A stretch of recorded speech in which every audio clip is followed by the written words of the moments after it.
Wham bam. Thank you, ma'am. Good morning. It is November, December, October, November, December. It's one of the months that ends in burr. And golly, if it's not a whopping 8 degrees outside here in sunny but cold mid-Michigan. How you guys doing, Mad Hatter Nation?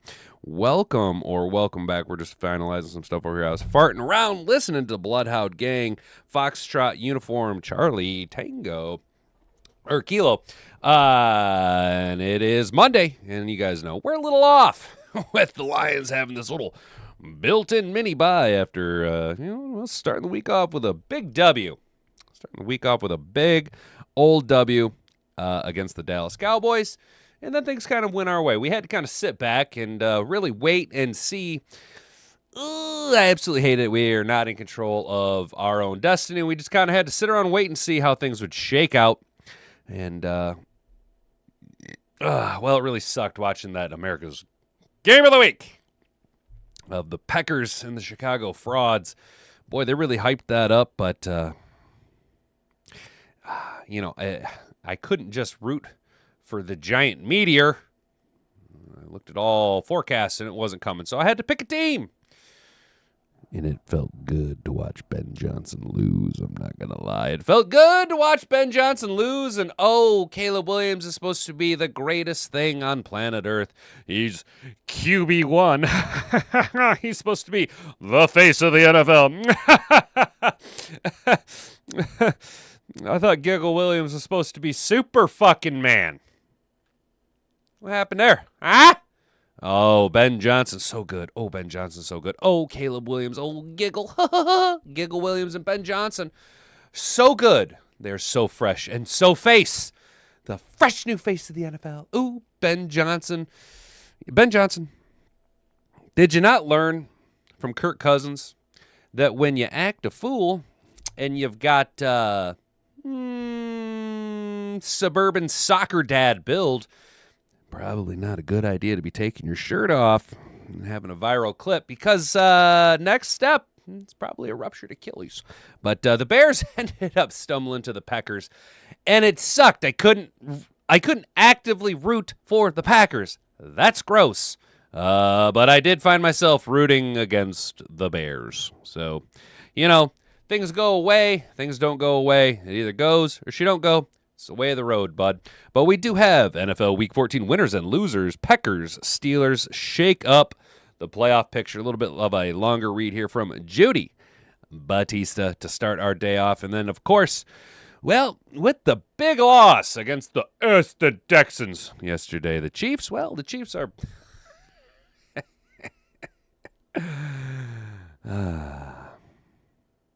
Chiefs are pretty much done, right? Stick a fork in them. They were trying to tickle too many tonsils.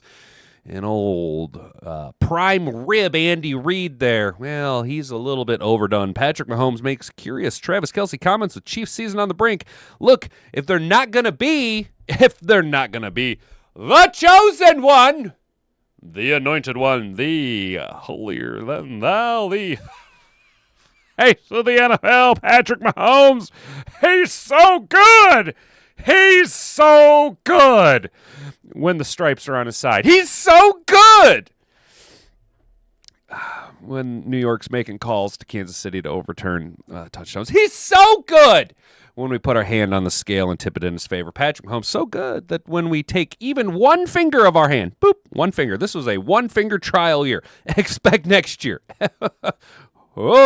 Expect next year the Chiefs to be probably undefeated, okay, because the NFL learned that when their whole hand is on the scale and they take but just a finger off of the scale, well, the Chiefs can't succeed, so next year they're going to not only put that finger right back on the scale, sire, we will apply a second hand to the scale. We will enact rules that will make it illegal for teams. Yes, that's what we'll do, sire.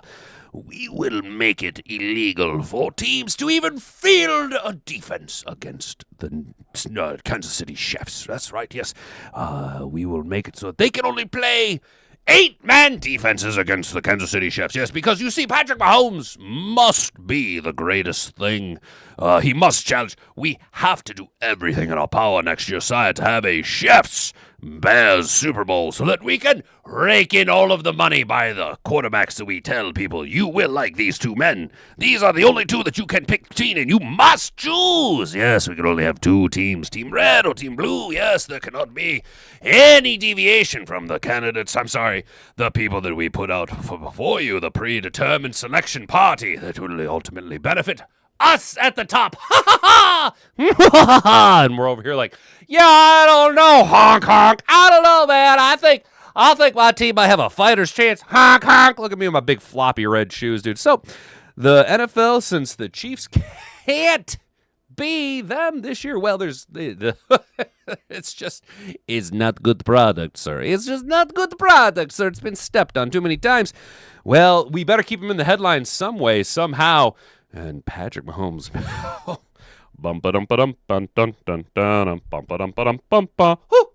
gonna put on our Go Gadget Go eyeballs and do a little investigating into old curious comments about Travis Kelce. Is there a little bit of a lover's squirrel, a little bit of a lover's spat between Travis and Patrick? We shall see.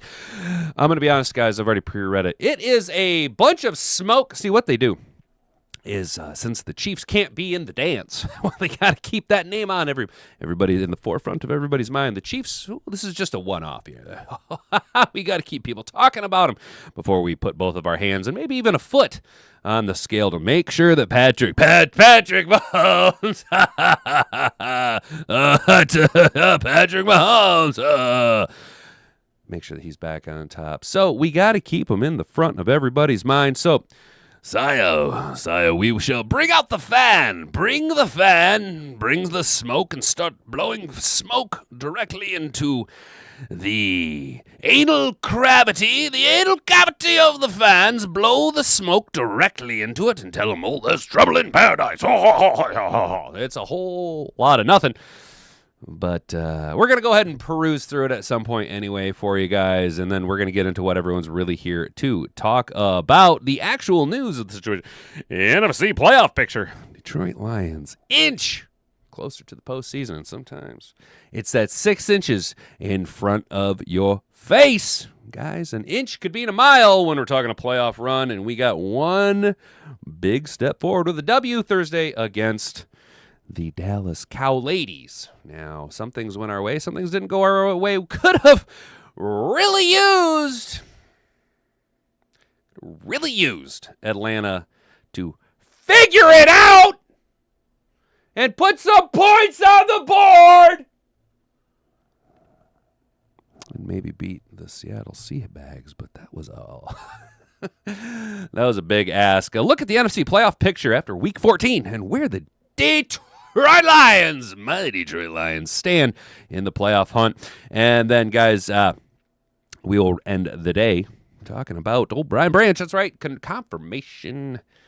Brian Branch. Yeah.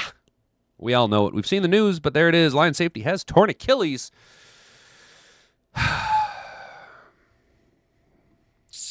Could you have done it like 6 weeks ago, dude? Could you have just done it so that maybe there was a outside chance of you coming back next year? And the reality is, guys, what is the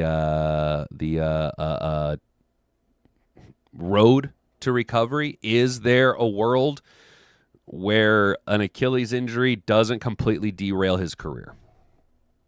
I mean, any position on the field, it's going to be a massive detriment to their ability to play at an incredibly high level. Brian Branch, especially, a little bit more of a roaming. He's all over the field. Got to make a lot of plays. Got to point, pivot, cut. You know, he hits guys hard too. So he puts a lot of pressure on a lot of launching power out of them legs on that lower half, dude. So you hate to have the conversation. You hate to see it, but have we? Is it just flash in the pan? Was it just a few good years of just awesomeness out of Brian Branch? And is this it? Is this it? Is there a road that Brian Branch can come back and play at the same level, if not even possibly a cunt hair higher? I mean, let's be honest, he was already regressing from where he was a year ago. The metrics prove it. It's devastating news because it's like third verse, same as the first. Is this going to be an annual thing? And if so, do we all just collectively hold our breath every single defensive snap? And if that's the case, maybe we would benefit from the Chiefs' rule of only being able to field up to 8 men against the Chiefs. You know what I'm saying? Maybe that'd be a benefit to teams like the Detroit Lions. But while we're on the topic of that, we will then end the day. 4 safeties Lions could sign following latest injury news. That's right, guys. I am going to go ahead and put on my lowest cut top. I am going to wear my shortest skirt and my tallest heels. I'm going to get absolutely dolled up, and I'm going to tease all of you with all of these fine liquor drinks we could get at the bar. Randers, we could get all kinds of sweet, tasty liquor drinks. But ultimately, I think we know what Brad Holmes is going to do, and Brad Holmes is going to just go and sign himself a Busch Light. He's gonna go ahead and reject us, so we're just gonna go ahead and blue balls you guys onto all these wonderful veteran safeties that we could potentially sign. Justin Simmons, Tyrann Mathieu, any of these guys that are out there and available. And I think we all know that Brad Holmes is gonna go. I've signed Booby McGee. Aren't you guys happy with Booby McGee? I've signed old Booby. Here he is, Booby McMasterson from Nutsack University. He played 2 years, broke his back, tore both of his ACLs, ruptured both Achilles, all in the same play. But when you look at the metrics of it, it's like, God damn it! I know that's what's going to happen. So we're just going to go tease us a little bit there, guys. So, Mad Hatter Nation, I kind of went on off at a little bit of a rant and raving there, guys. So, if you could do me a solid, would you mind walking on over to that subscribe button, subscribing to the channel if you're new here, ringing that notification bell so you can be notified every single time we go live, Monday through Friday, 10 a.m. to 11 a.m. here at YouTube.com, as well as every Lions game. We go live with a pregame, little digital tailgate, a little bit more of a loose-lipped, if you can believe it. We get a little bit more lax, take your chats, just kind of hang out, play some bets, try and score some dollary dues for your boy who's been batting not so great. Not so great, but we're swinging for big money.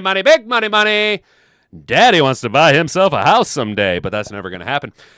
So feel free to come by, check that out, hang out. If this format isn't so much your style, it's a little bit more of just kind of a hangout session, a little bit more chat and beard, if you know what I'm saying. If you know, you know. All right, go ahead and slap the like button, share this video around with all your friends. It's the best way that we can grow this content out there. We are over 800 subscribers, and we're inching, just like the Lions, we're inching ever so closely to 1,000 subscribers. And wee-wah, you guys, we can get there, but it's because of people like you out there sharing this around. If today happens to be a really good show, come back tomorrow morning and go ahead and slap a hype on this video. It's like a super mega like. It's absolutely awesome for my content. I'm gonna be honest, it's like the best way to it's literally hyping it up. You know what I'm saying? We do have a poll up for you guys here in the chat. It is a little bit of a geographically specific, but I do have one question for all of you in Mad Hatter Nation, and that is who turned the heat off? Because it's 8 degrees outside right now. I woke up, it was 0. It was a hard 0 degrees Fahrenheit. It was 0 on 0. 73% of you of the 15 votes have said, no crap. 13% of you say, I live in Florida. I was thinking of some of you guys. And then 13% of you say, not Florida, not Michigan either. Let's go, Mad Hatter Nation. Looks like we got a full roster of everybody here. Rick C, Jay, my mom, Brandy, Rob, Liz, what's up, dude? Good to see you, bro. How you doing, man? Kane's here. What's up, dude? Good to see you guys. Nick P says, good morning. This is going to be sound bad because I think Arnold is getting better, but I wish Holmes drafted Lassiter. Nick P, both of your statements are correct. Arnold is getting better. I also kind of wanted Lassiter, mostly because there wasn't a reality in any mock drafts where Arnold was available for us. And unfortunately, as it sits right now, Lassiter is significantly better than Terry and Arnold for one metric only, and that is availability is the best ability. You know what I'm saying? 1 down, 4 to go, Carrie. Hell yeah, dude. Let's go. F the Bears forever. You guys, it felt good to watch. doesn't it feel good to just splash around in the pond of Schadenfreude and watch Ben Johnson just be humbled. But yeah, that Texans defense is absolutely crazy. What's up, Clarice? Good to see you. The chefs are out, so that's great.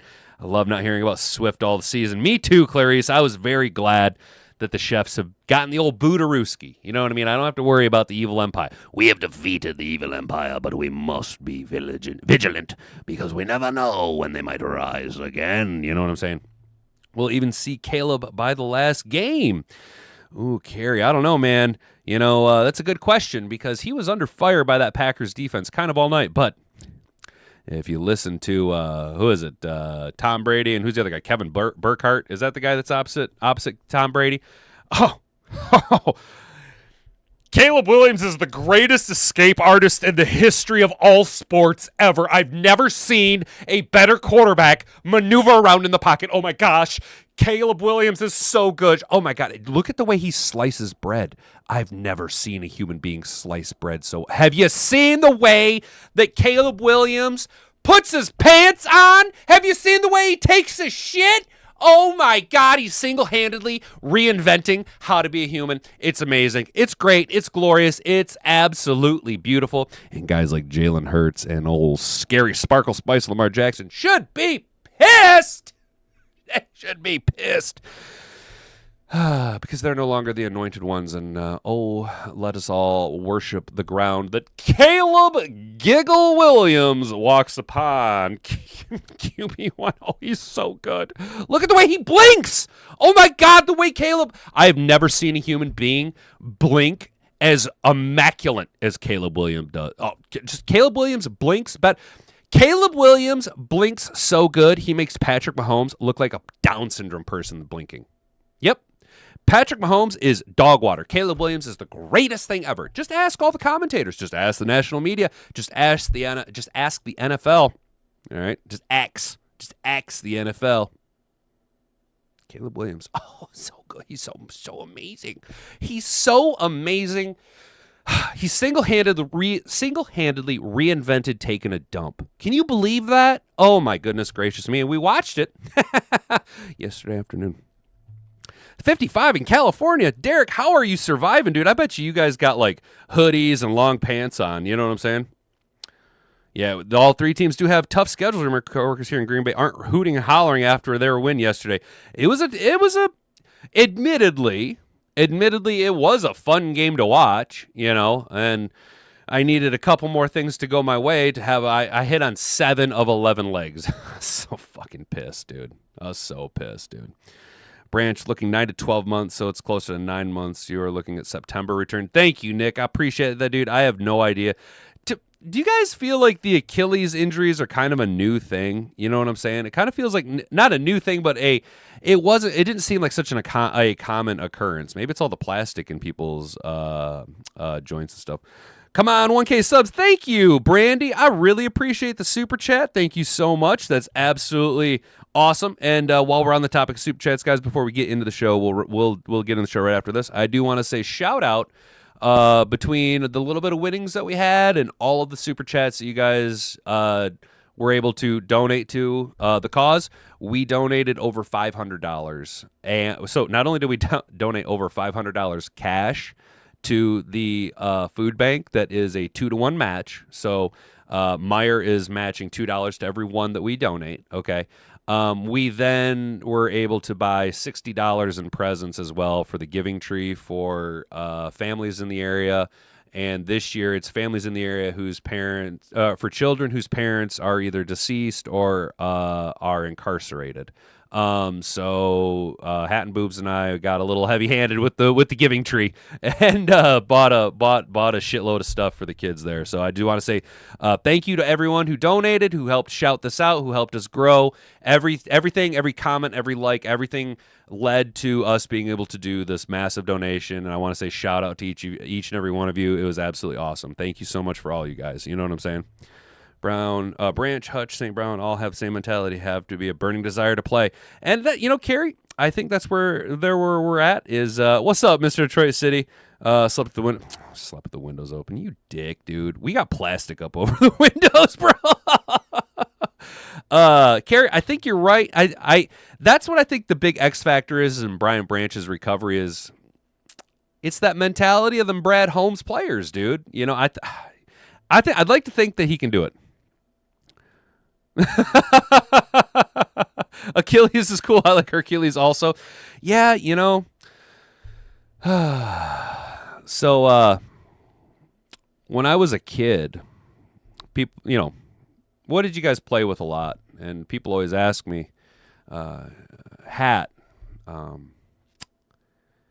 Did you enjoy Play-Doh as a kid? And I typically respond with no. I was more of an Aristotle fan.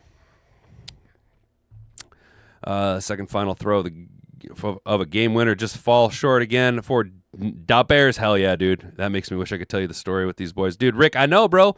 That's a wild story you got going on there, dude. We've been kind of piecing it together, getting the lore built. Oh, what's up, Trippy? How you doing, man? Good shit, Karma smiling. Thank you, man. I appreciate that, Trippy. We're trying, dude. We are absolutely trying. So you guys heard that? That joke earlier was one of the smartest jokes I've ever heard. Do you guys want to hear the dumbest joke I've ever heard? But a bit too salty. Play-Doh was salty. Play-Doh's very salty. I ate a lot of it as a kid. You guys want to hear the dumbest joke I ever wrote, and then we'll get into the show? All right, the dumbest joke I ever heard was, why don't hookers eat beans? Because they get the prostitutes. All right, guys, let's dive into the show. If you can say the word good, guess what? It means you're still alive. It means you're still breathing. And if you're still breathing, well, then hell, you still got some fight left in you. So get up, dust off, reload, recalibrate, re-engage, and go out on the attack.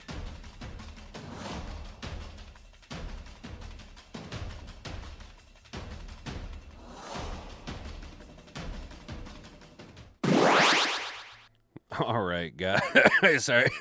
Definitely wasn't hitting my pen during the intro of that. We're good. We got this. We got this. I'm a grown-ass man. I can handle my shit. Okay. NFL Week 14. Winners and losers. Packers, Steelers, blah, blah, blah. Winners, silence in Pittsburgh. At least for 1 week, the din around the Pittsburgh Steelers and Mike Tomlin can go quiet. The Steelers held on to beat the Ravens in Baltimore on Sunday and take sole possession of the AFC North. They play again in the final game of the regular season. But in the meantime, the Steelers' offense showed signs of life. Is the NFL doing this? Why are they deliberately stacking all of these conference or divisional rivalry games to the back end to really drum up a lot of emotion and narrative and make sure they can really hammer the storylines, get eyeballs on the game? I'm not gonna lie, I was watching highlights from they were hyping up the Steelers-Ravens game because, you know, Steelers and Ravens, baby, dude. So I'm 37 years old. Steelers and Ravens, let's go. Ray Lewis, baby, let's go, dude. And that was always a knockdown, drag-out fight, dude. Just a slugfest. That's like old school football, still in the modern era, the early aughts and stuff. And just Sunday morning, man, I was sitting there, and just the way that the sun was hitting off the snow and, like, the sounds and all the highlights from bygone ages of games long since past, like the early aughts, you know. I just felt like a kid again, man. I just felt like a kid, dude, and it just reminded me of, like, 6th and 7th grade, man. It was absolutely wild. Number 2 winners, the Philadelphia Eagles. No matter what happens Monday night against the Chargers, the Eagles won big when the Cowboys lost to the Lions on Thursday night. That loss ended the Cowboys' 3-game winning streak, which had begun to threaten the Eagles' lead in the NFC East. With the Eagles losing 2 in a row and continuing to struggle on offense, the loss kept the Eagles comfortably ahead in the win column and dropped the Cowboys all the way to the 10th seed. Let's go. Number 3. Third, the Golden Turd, the Buffalo Bills. Their win over the Bengals kept them 2 games behind the division-leading Patriots with a huge game between the two next week. Just as importantly, they kept the Bills firmly in the wild card field. Josh Allen carried the Bills with his arm and legs, but the defense, often maligned this season, came up with 2 game-turning fourth-quarter interceptions of cool Joe Burrow.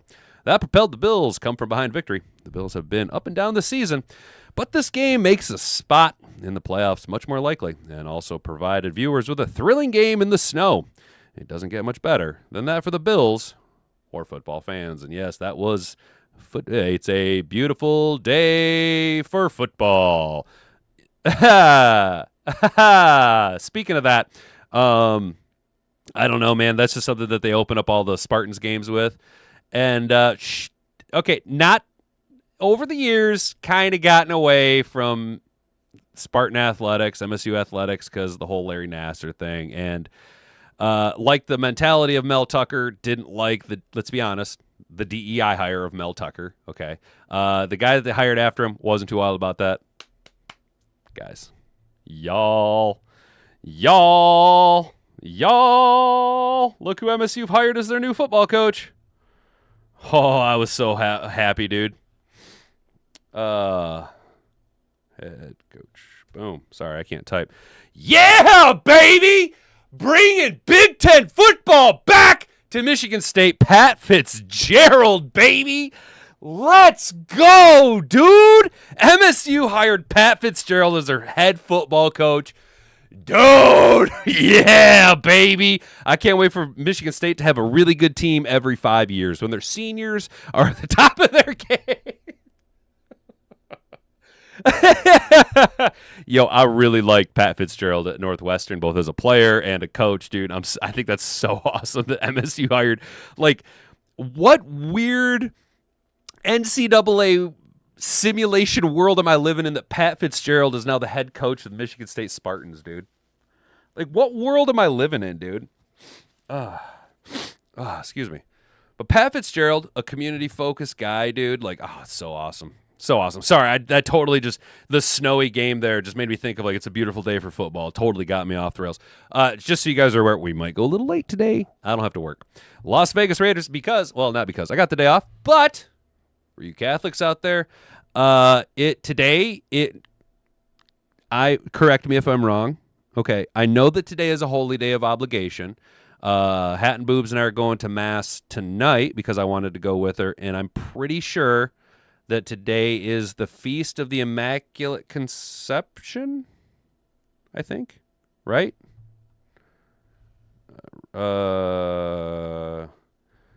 Feast of the, yep. Boom! I am so good at this Catholic shit, dude. I'm so good at this Catholic shit, yo. I am so fucking good at this Catholic shit, dude. Yo. A 2-win season that already cost 2 coordinators their jobs and Pete Carroll on the hot seat is a disaster, but the Raiders should send the Titans a nice fruit basket for beating the Browns on Sunday, handing the first overall draft pick to the Oakland Raiders. The Raiders don't have the look of a team that will win another game this season, and that will put them in a position to draft a franchise quarterback of their choosing, when the onus will be on the Raiders to support him with good players and good coaching staff. Can they be trusted to do that? Here's hoping. Tom Brady is already brainstorming solutions, and in the meantime, the Jets, who have 2 first-round draft picks next year, should be formulating their offers to the Raiders. No. Unless you're a really good team moving up, you don't want that first pick. If you're a bad team moving up, it ain't going to make that much of a difference, dude. It really ain't. You're still a bad team, and nothing's going to change that until you change the foundation. Don't be looking for the quarterback to come in and to be the hero that comes along with the strength to carry on, and they'll finally see the truth that the hero lies in you. My face is Jesus Christ. I was born and raised in Catholicism. God bless you all. Hell yeah, Mr. Detroit City. I kind of thought you were Catholic, bro, because you seem to know a lot more about Catholic teachings than like Protestant stuff. Like, you know more about the saints and stuff. You know what I mean? Who cares about the Panthers or the Jags? That Jags game, though. You hate to see it. Daniel Jones, dude. Daniel Jones just popping that Achilles. There you go. Number 1 loser. We're just skimming around today, guys. we're just skimming around. I kind of like skim. Let me know in the chat. Do you guys prefer it when I just kind of skim around instead of reading every single word in every single article, dude? Like, honestly, it gets kind of annoying. I kind of like just bopping around, dude. All right, number one loser, the big loser, old Danny Dimes. Daniel Jones suffered one of the most brutal and brutally timed injuries of the season. An Achilles rupture would mean Jones, who is playing with a fractured fibula, will miss the rest of the season, have surgery, and go to free agency while rehabbing and uncertain to be ready for the start of the 2026 season. Jones had rewritten his career story this season and will have to do it again whenever he returns. Is there a difference? Difference between Well, there you go. What's the difference between a ruptured and a torn Achilles? A ruptured Achilles is a complete tear, while a torn Achilles can refer to either a partial or complete tear. The difference is in the extent of the damage. A rupture is the most severe form, where the tendon is completely severed. Oh, fuck, man. Whereas a tear can be partial, affecting only some of the tendon fibers. Oh, dude, legit, did he ruptured it? They're reporting that he ruptured it. Yo.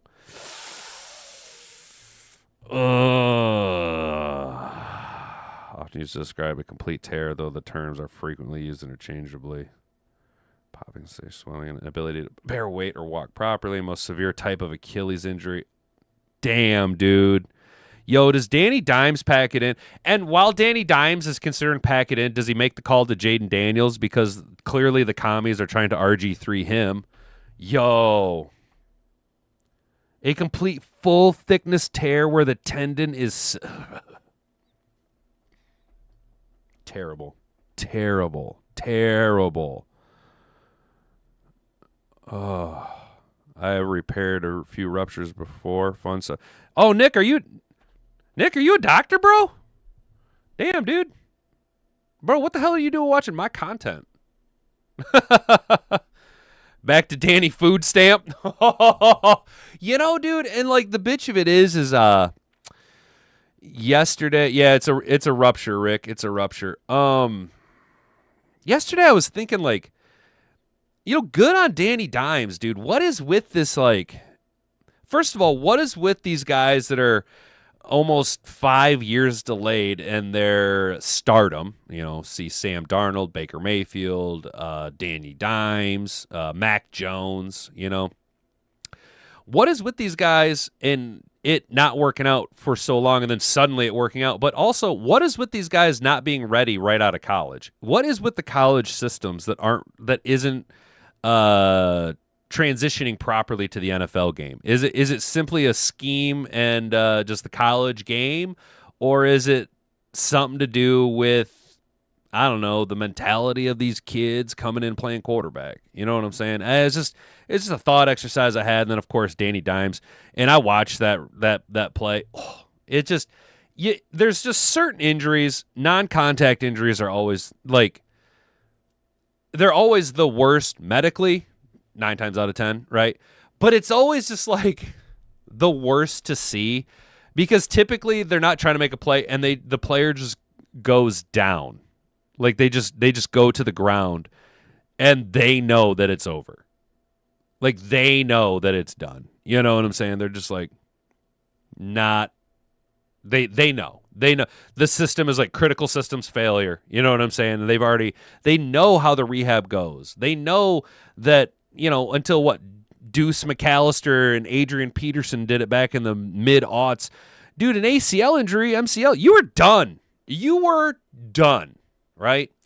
And it almost kind of feels like, so now, right now, ACL, MCL, unless you have multiple ones, and even Fireball Tim Patrick kind of proved that to be just a narrative, not a factuality. You can come back and still have a productive career. ACLs, MCLs, you know what I mean? Knees are pretty much not a career ender anymore. These Achilles, though, dude, I remember, like, didn't McKellis Shore, wasn't at the end of his career, was an Achilles? Wasn't it an Achilles injury that basically ruined his entire career? I just feel like Achilles weren't that big of a thing, you know? And now I feel like every couple weeks we're hearing guys just destroying their Achilles tendon. And right now, I think that we're in that, like, Adrian Peterson, Deuce McAllister era of knee injuries where it's a career ender. You've seen Kirk Cousins try and do it. Can't. Yeah, Aaron Rodgers. Is he Aaron Rodgers but pre-Achilles injury? Or is he, let's be honest, we can chalk it up to age all we want. Is he just a husk of what he once was? You know what I'm saying?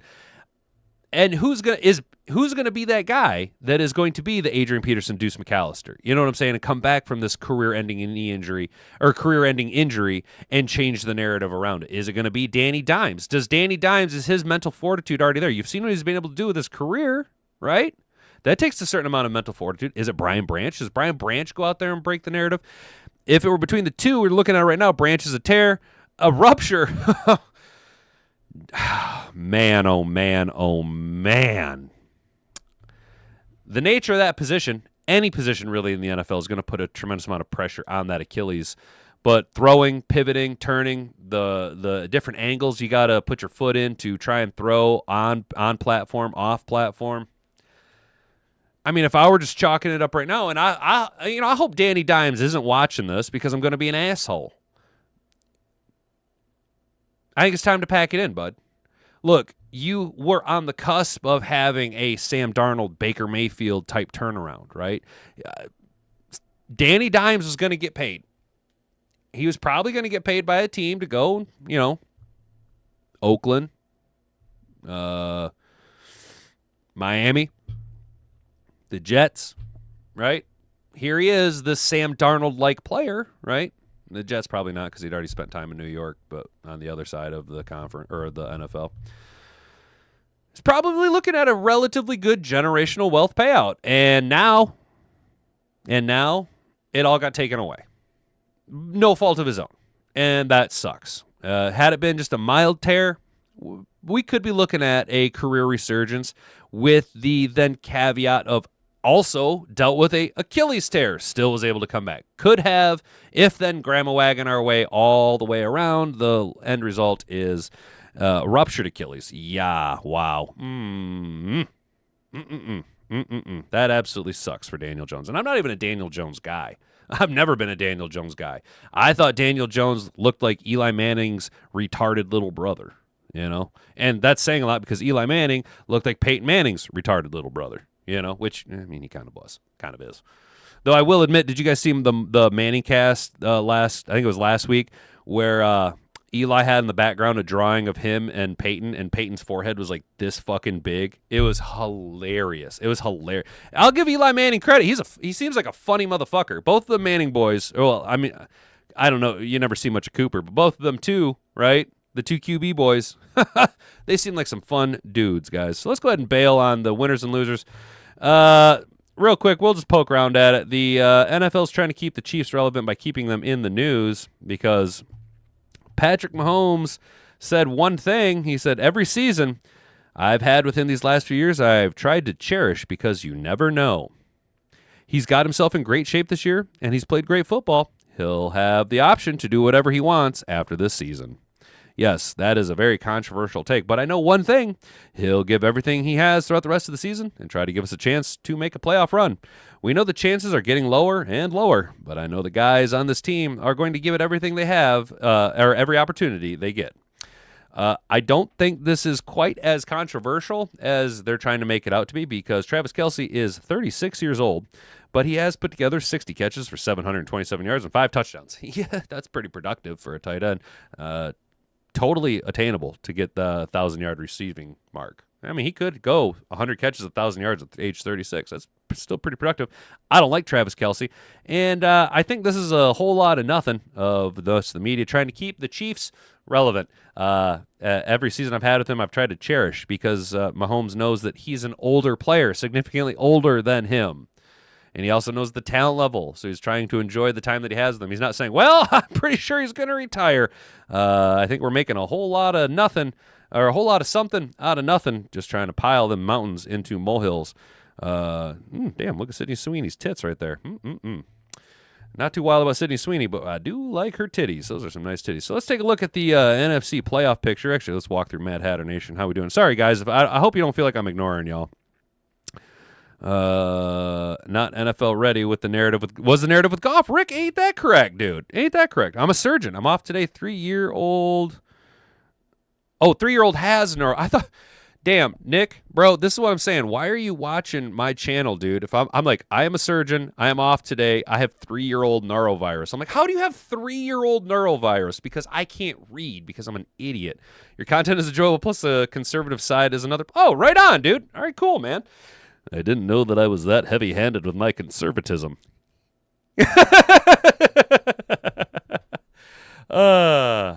HCA, Ocala. God damn it.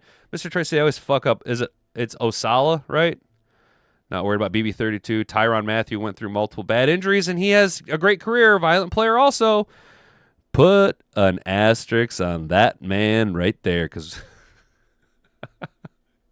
I'm glad someone, and forgive me, one of you guys said it in the chat on Friday, but I was right there with you. I am like, dude, bring on the honey badger.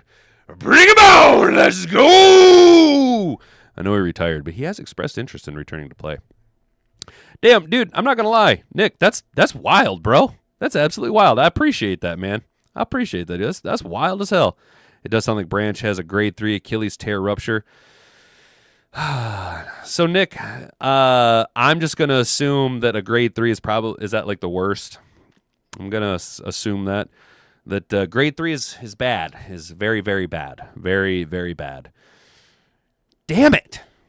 I hate the sobering reality of the situation. This Caleb Williams, the David Blaine of QB, tricking us that he's a legit QB with a QB rating of 40.6, 186 yards in that game, losing INT. Art. No, David Blaine, no. Chris Angel, yes. I at least respect David Blaine because he seems to not be putting on as much of an act as Chris Angel. You guys remember Chris Angel? Chris Angel, mind freak. Ooh. He was like the Bam Margera of fucking Magic, dude. It was ridiculous, dude. It was ridiculous. But I don't personally believe in Caleb Williams. I've never thought Giga Williams had the upstairs strength. Yeah, look at him. He's a physical specimen. Okay. Good for you. Do you have it up here, or do you cry after insignificant losses in college? Let's be honest, dude. You know what Giga Williams is?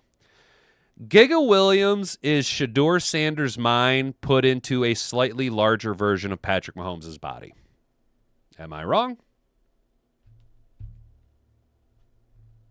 David Blaine is a man, so no.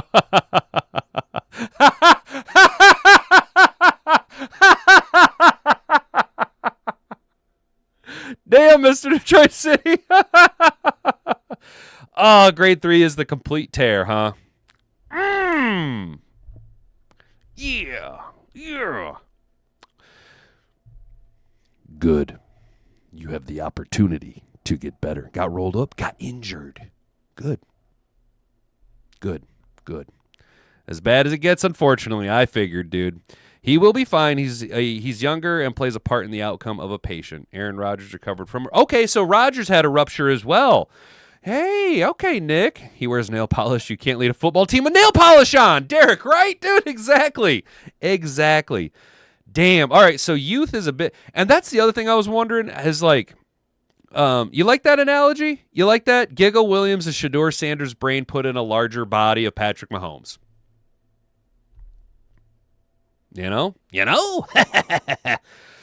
So youth has a big thing, and that was the one thing I was wondering because he's still on a rookie scale contract. So Brian Branch is super young. Yeah. You know what? No. Yes. You know what? I'm going to wait. I'm going to hold off. But I am going to turn the stove. I'm going to preheat this oven. I'm going to preheat this oven right now. All right? I'm going to preheat this oven. I want to wait till he has so Nick, he's probably going to have surgery then to repair this, right? This would be a surgically repaired type situation. Again, I'm medical stuff weirds me out, dude. You guys that deal with the human body, like I don't mind working out and like feeding myself, putting good fuel in. But y'all that like get into like the muscles and shit and like start cutting into the body, that's wild as hell, man. Y'all are wild as hell. Key factors Kirby Joseph. Lions desperately need him back. I think Kirby is the best player still in the secondary. Him and Maddox will be fine duo. And you guys, I was so high on the Avonte Maddox signing, and he stepped up massively. I'm telling you, having those veteran mid to just under high-level talent, they might be on the back end of their career, Rock Yassin, Avonte Maddox, but they can still produce really, really well. And when assholes meet elbows and you got to shit or get off the pot, now is the time to be like, ha, ha, ha, ha. That's right. Avonte Maddox has 100 snaps. You know what I'm saying? And you guys know me. I am super high on Eric Hallett, right? I think we have guys in-house that can bridge the gap. But I do agree with you. Kirby coming back is the absolute biggest boost that the defense could 100% get. Staple it, nail it, glue it, duck it. If duct tape don't work, then can I give my Achilles to Brian Branch? Can he just have my ankles? BH Young and Brad and Dan will leave the door open for him. Oh, hell yeah, dude. Fair enough. All right, so I'm going to wait on, but I'm going to preheat the oven. I'm going to wait on Brian Branch and his recovery and timetable till and this is going to be super grandma wagon statement. I'm going to be honest, Nick, you are now unofficially my medical expert as far as surgery is concerned, because you seem to know what the hell you're talking about, legit. I'm going to wait to see your take on the results of the surgery, any notes, anything that comes out of it that you might know of, before we go out and fully declare that Brian Branch will be back. He will be back better than ever, and I say that with the exact same enthusiasm that I said Jack Campbell was going to become the next Brian Urlacher of the NFC. So let's look at the NFC playoff picture. The Lions inch closer to a preseason. The Lions are still a game and a half back of the Packers and just a single game back of the Bears. Detroit's odds of winning the division aren't completely dead, but they'll have to finish 2 games better than the Packers in the Final Four contest. Here are the teams' remaining schedules. Of course, we got to go to the Rams, which I am so sick and tired of playing the fucking Rams, dude. And we got to host the Steelers, and diddly-do Aaron Rodgers. It's almost like we just kind of get a little blast from the past. The Steelers, then we get the Vikings and the Bears. Tough game right here. The Rams are going to be an absolutely just a Rochambeau fest right there is what that's going to be. The Steelers, I hate Aaron Rodgers coming to Ford Field. I hate Aaron Rodgers playing in Ford Field. Him, Jordan Love, I don't know, man. Dak, there seems to be something about the Detroit River water that just gets these guys going, dude, and they play out of their fucking mind. No, I am not looking forward to playing the fucking Steelers after having a knockdown, drag-out fight against the Rams, traveling to the West Coast, then back home. We do then go out to Minnesota. Trap game. If you've beaten the Rams and then beat the Steelers, this is the big old hey-o trap game. Waving the flags. Get your shit together. No slip-ups here, guys. Cannot afford to be slipping up if we're on a roll. And then, of course, the game that the NFL is putting all the weight on for all of the apples to get into that playoff spot. Well, because I'm going to be honest, the Packers are going to win the North. All right? The Bears can kick rocks. The Packers are going to win the North, and it's up between us and the Bears to get into the one of the final wild card spots. It's going to be between the two of us. We absolutely have to own Ben Johnson. Ben Johnson has to lose twice to the Packers and twice to the Lions in his rookie campaign as the Bears head coach. Giggle Williams needs to be put in his place, okay? And the Detroit Lions are absolutely the team to leave a bad taste in the Chicago Bears' mouth all offseason. Question marks. Make this the worst December on record for the Chicago Bears. Make this an absolute implosion for the Chicago Bears. They make sure that they cannot get right after that Packers loss. Right? Let's go. The Packers then got to go to Denver. So, hey, a little West Coast travel for them too, but they got to go deal with the mile-high nonsense in the thin air. A narrative benefit for the Lions. An actual benefit? Yeah, that has yet to be proven. It is 2025. I think we're all accustomed to the mile-high altitude. But there is the narrative asterisk of, hey, they're playing in Denver. Then they got to play the Bears for the second time in 3 weeks. And if last week, or yesterday, was any indicator of the type of slugfest we're going to get, this is exactly what the Lions need, is for the Bears and Packers to just beat the shit out of one another and make it easier for us in the long run. Then they got the Ravens, and then the Packers finish up at Minnesota. Is it possible for the Lions to go 4-0 and the Packers to go 2-2? Certainly. Is it possible for the Lions to go 3-1 and the Packers go 1-3? A bit less likely, but I wouldn't put the odds at 0. I'll talk a little bit more about the Bears in the next section. And here's the playoff picture. Obviously, the Eagles could still have yet to play tonight. And here's the wild card race. The Seahawks, a 10-win wild card team. The NFC is loaded, except for the South. Then, of course, the Seabags, the Niners, the Bears sit directly above us with a 1-game lead.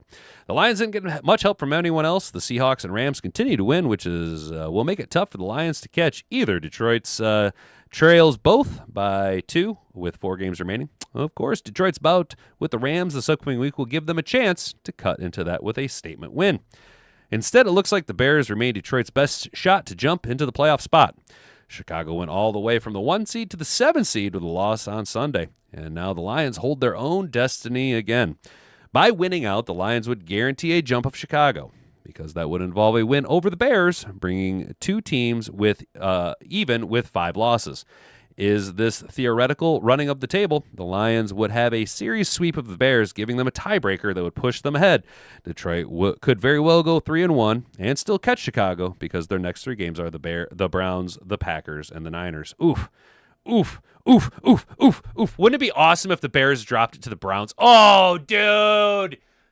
Dude, if the Brown Eyes could come out and just punch the Bears just punch them right in the dick, dude. Just come out and punch them right in the fucking dick for us. That'd be absolutely awesome. And then a no easy task going out to San Francisco to finish the season. If the Bears lose one of those games, Lions can spare a loss in their next 3, and they'd still jump Chicago with a Week 18 win. This is just the Grandma Wagon season.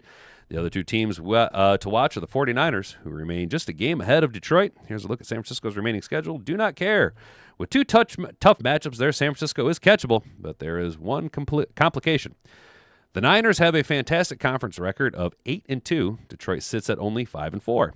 That means the Lions need to win all 3 of their remaining conference games, Rams, Vikings, and Bears, in order to tie the 49ers conference record. And that only happens if San Francisco loses both games to the Bears and Seahawks. Detroit is in good shape for the next tiebreaker, common games, but if the Lions lose to the Rams next week, it won't matter.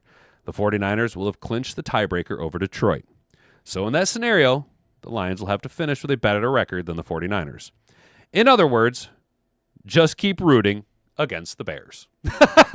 There. Keep it simple, stupid. We want the Bears to lose, and the Lions to win. Winning! We need tiger blood in our veins. Ha! Hashtag winning. I just keep winning. I'm a wizard, man. Oh, man. How we doing, Mad Hatter Nation? We'll walk through you guys, then we'll hit our last article here, and then we'll wrap up and get out of here. Hard seeing him miss a full season unless a major setback. Nice, Nick. I fucking love you right now, dude. Oh, he'll miss next season. And Brad will offer him a 1-year prove-it deal. Possibly, yeah. Flying out to LA this weekend. We've got about 20 of us going. About to take over SoFi like we always do. Art, brother. I love the pride and when they travel, and I love hearing Jared Goff chants in opponent stadiums. It is, you know what? I hadn't seen that commercial. So the Bills have this commercial where they're like laying kids through like little tiny tables, like they're jumping through their first table, you know. And you know the Raiders got, you know, the black hole. The Vikings got Skull, you know, Go Pack Go, and the Dog Pound, and you know, teams got their little thing, you know, that they do, right?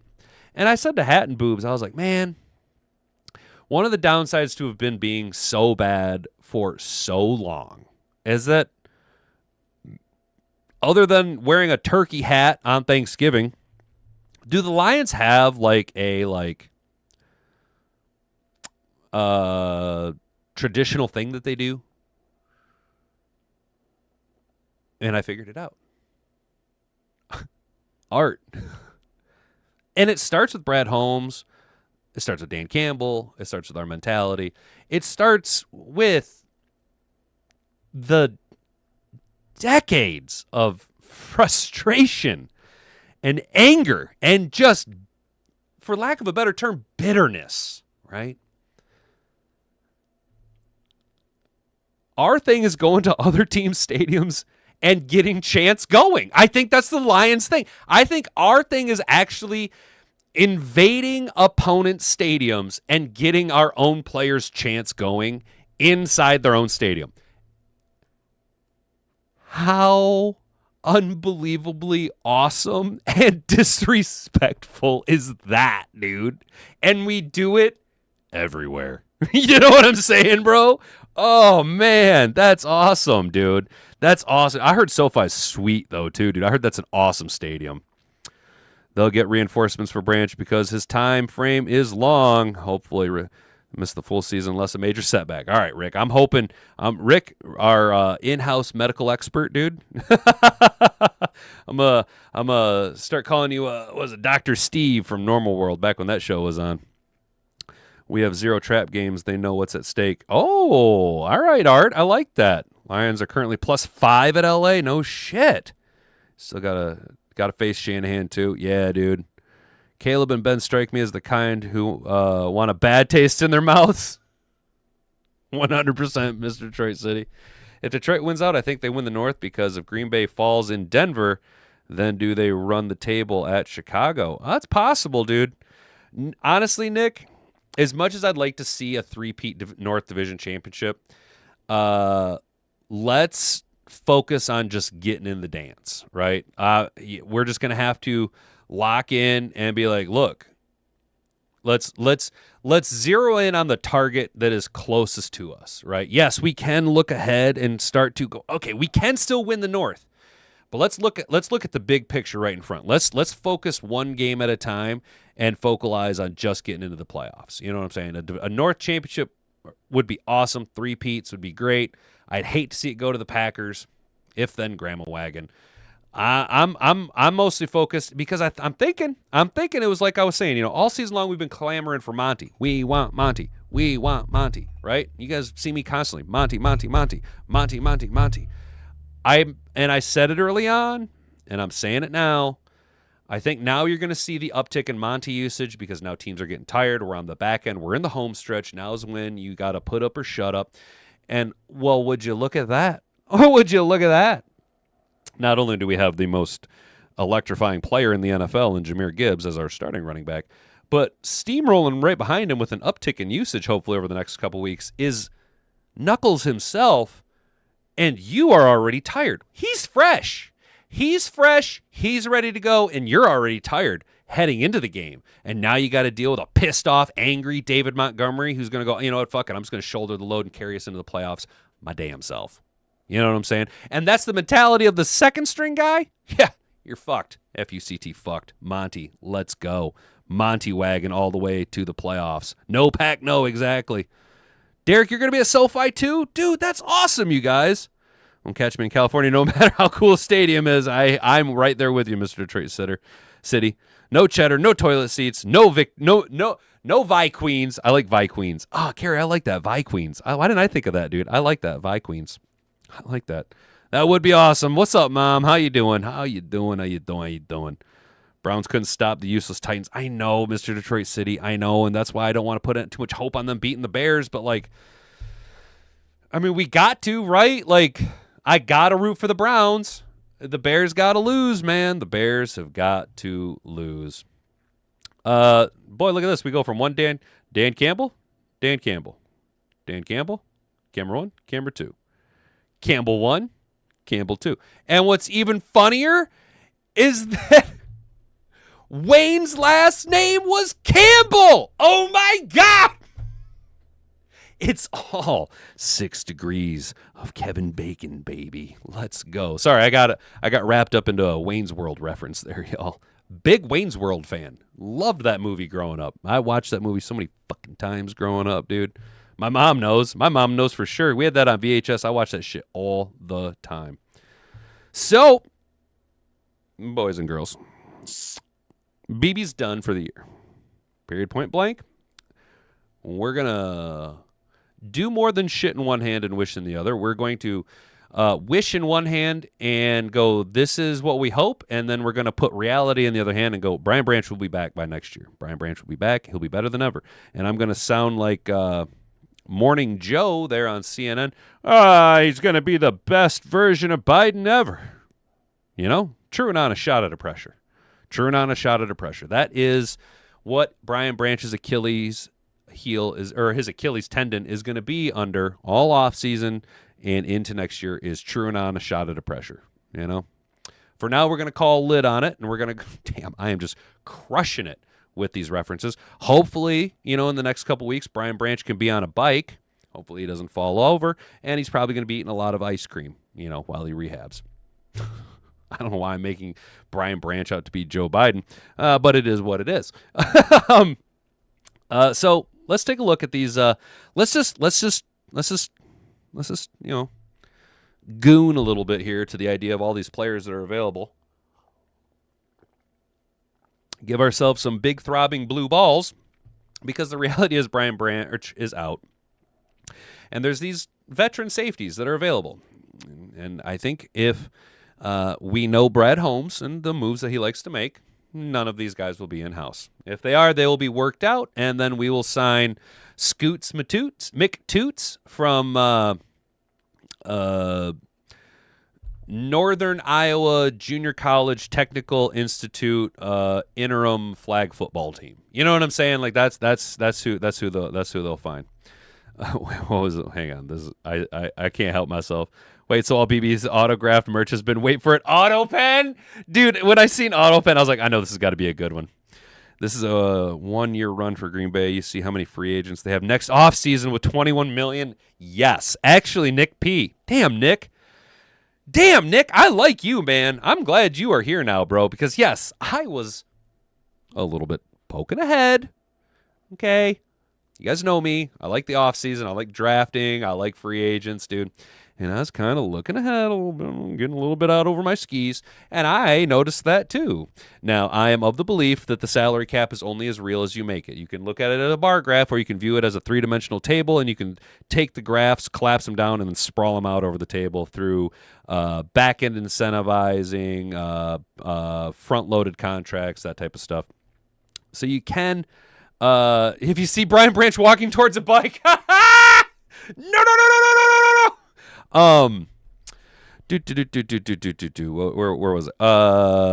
Yeah, but I did notice that the Packers have a lot of guys whose contracts are up, and they do not have a lot of money. They kind of blew a big load on Parsons, right? They kind of busted their nut on that one, and you know, they just don't have a lot. So I am in agreement with you that if things go the way that they kind of look like they're going to, as the fog of war kind of starts to dissipate, we can look ahead just a little bit. Got to look at it with the crazy eye, and you can kind of see the Packers going to be in a little bit of trouble, right? And historically, the Packers not the absolute best at drafting players right out of the rip. So yes, we could be looking at the Packers pulling that Northwestern Tiger. Is that what they're the Northwestern Wildcats? That Northwestern Wildcats type deal where, hey, all of their guys are on the last year of their contract. They are seniors now, and they are locked in and ready to go. And afterwards, well,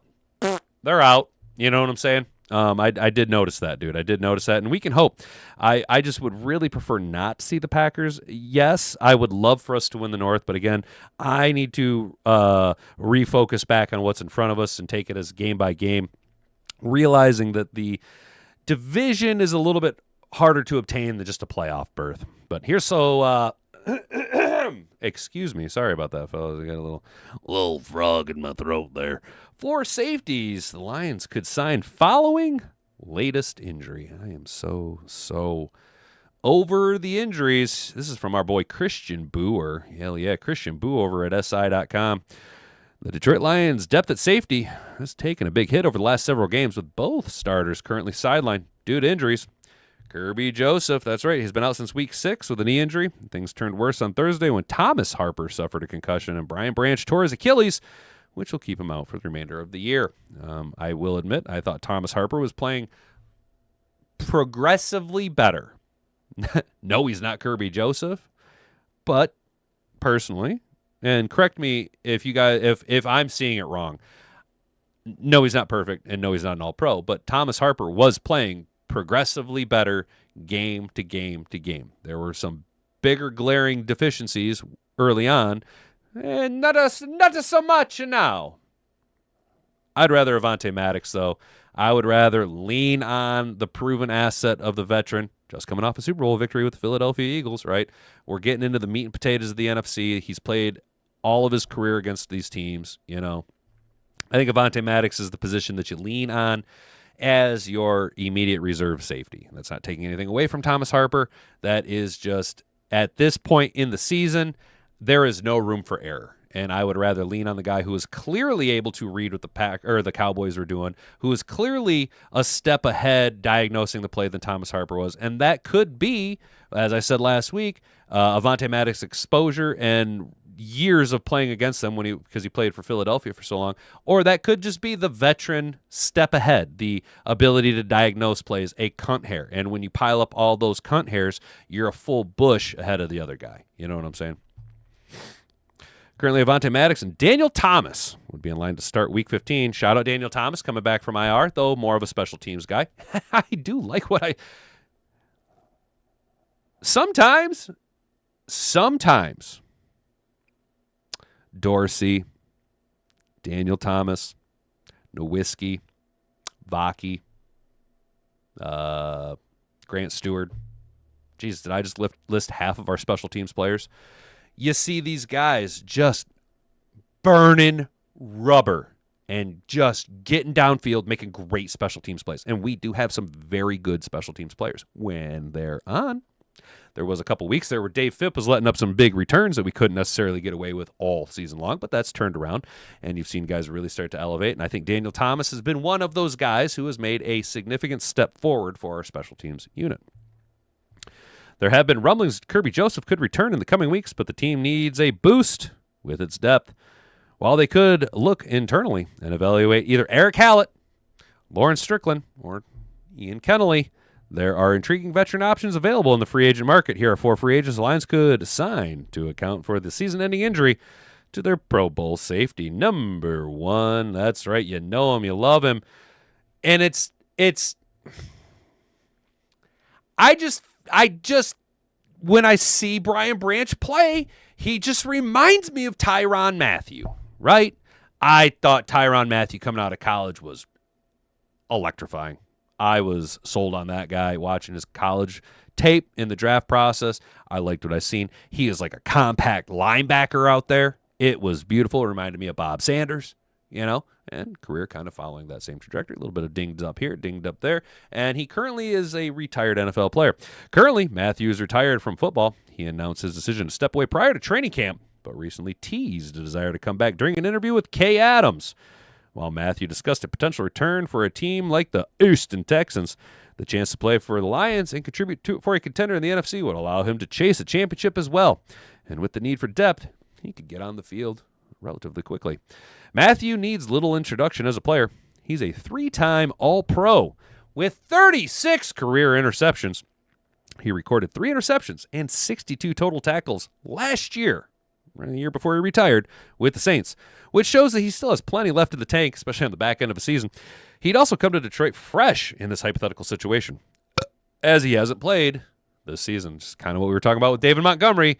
Might I introduce to you a fresh and healthy, so fresh and so... Hang on a second. Hang on. Hold the phone. Hang on. If Tyrann Mathieu is retired, How can he rejoin a team after week 13 in the NFL?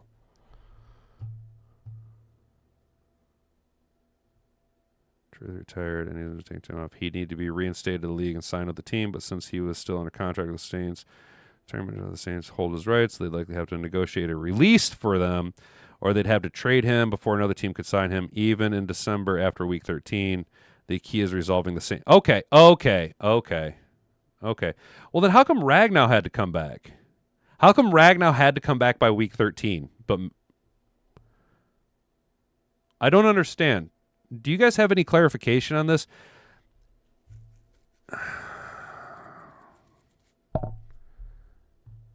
Saints need to release him or trade him. Well, we can't trade him because the trade deadline's. So the Saints would have to outright release his rights.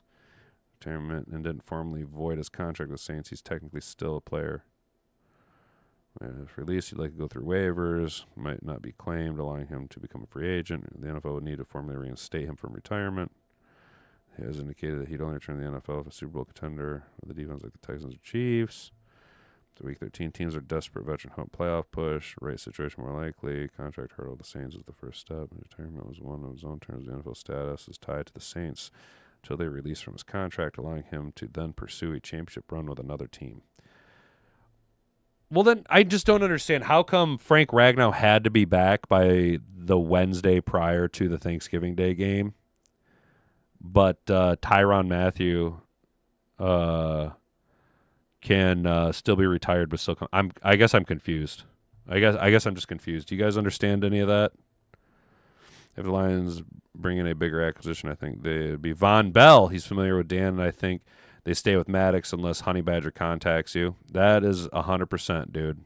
Yeah, Von Bell would make Frank's White.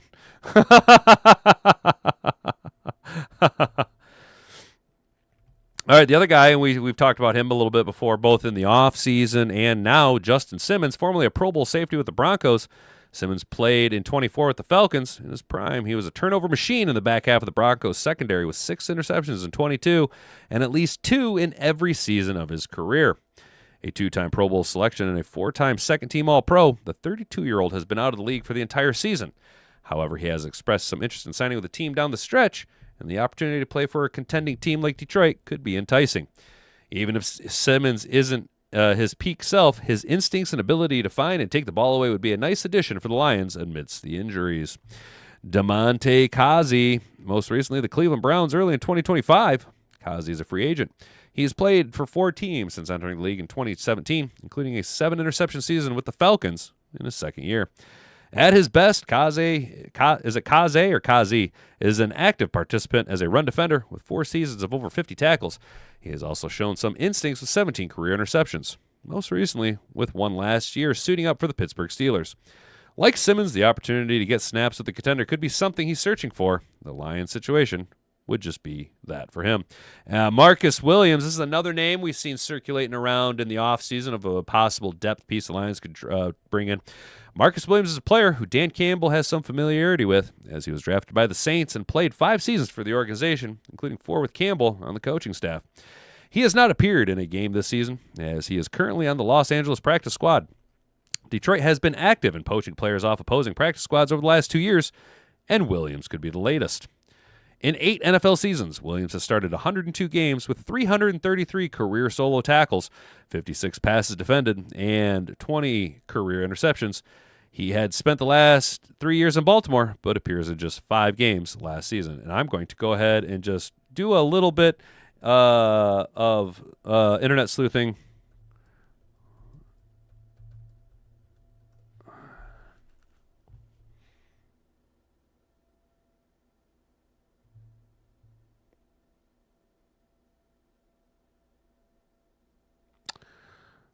They don't link him to Freemasonry, while some sports figures.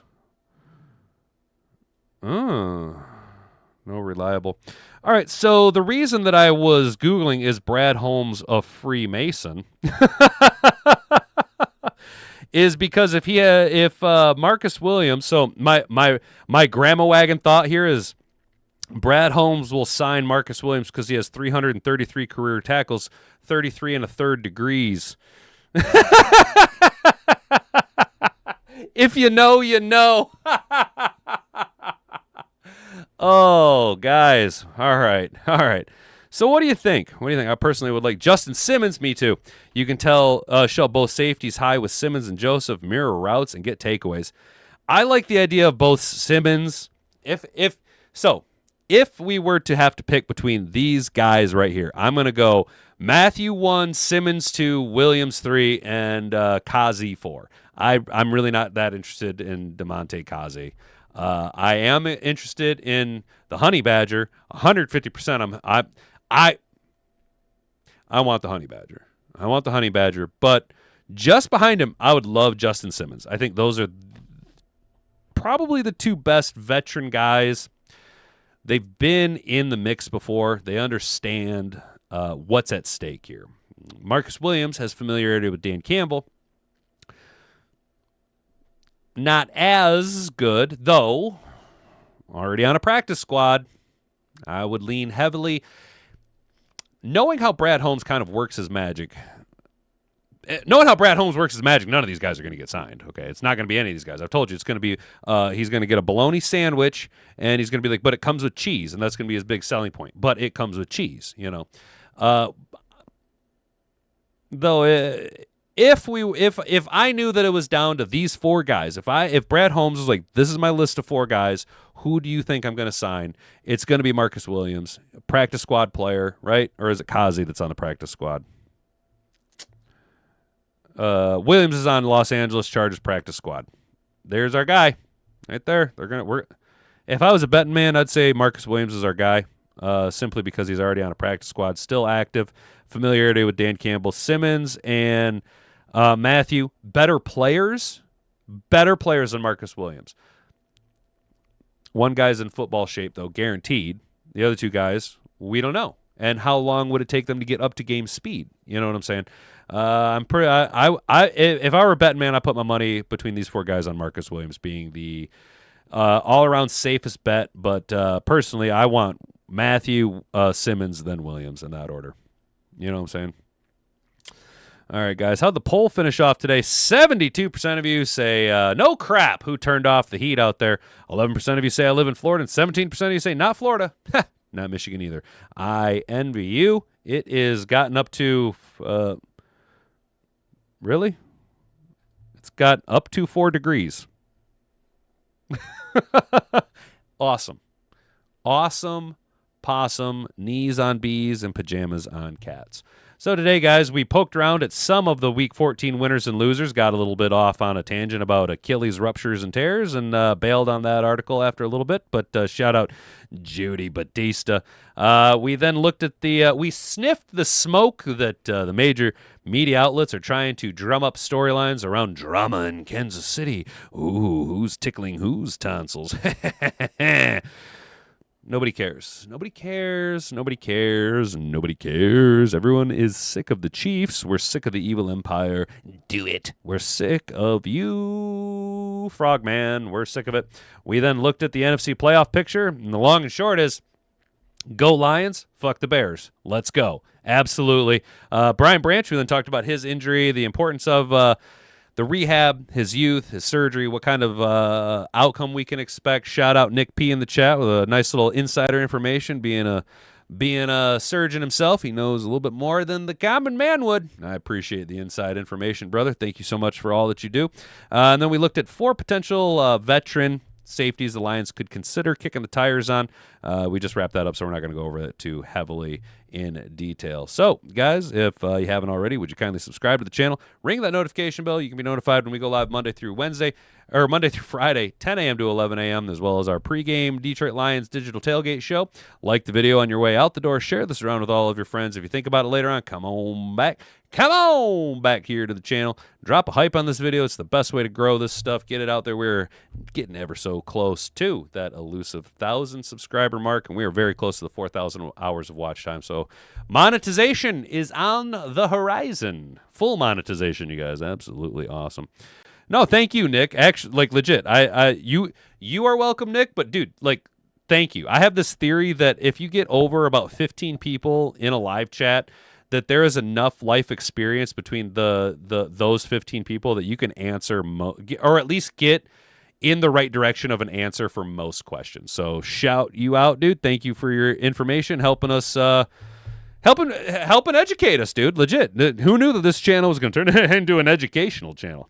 The Chiefs fans didn't even care. The stadium was empty midway through the fourth quarter. Damn, dude. Yeah, see, the Chiefs fans are out on it, dude. They know it's all fake, bro. They know that the Chiefs are they're just whack. They're just whack. Wiggity, wiggity, whack. Unless the room is located in California. Yeah, for sure, Mr. Tracy. Unless the room's located in California. Yeah, for sure, bro. All right, guys. Well, I'm going to get up on out here. Try and have yourself a good rest of the day. It is Monday, so start of the week, but we're almost to the hump day. And after hump day, it's just a couple of slaloms into a weekend where we get to travel out to L.A. and beat the ever-living brakes out of the Rams. Jared Goff gets to continue to stake his revenge and own Sean McVay. I love it. Maybe he'll strip his wife while he's out there, too. All right, guys. I've been Hat and Beard. You've been Attentive Audience. Until tomorrow, bonga bonga. Frig off.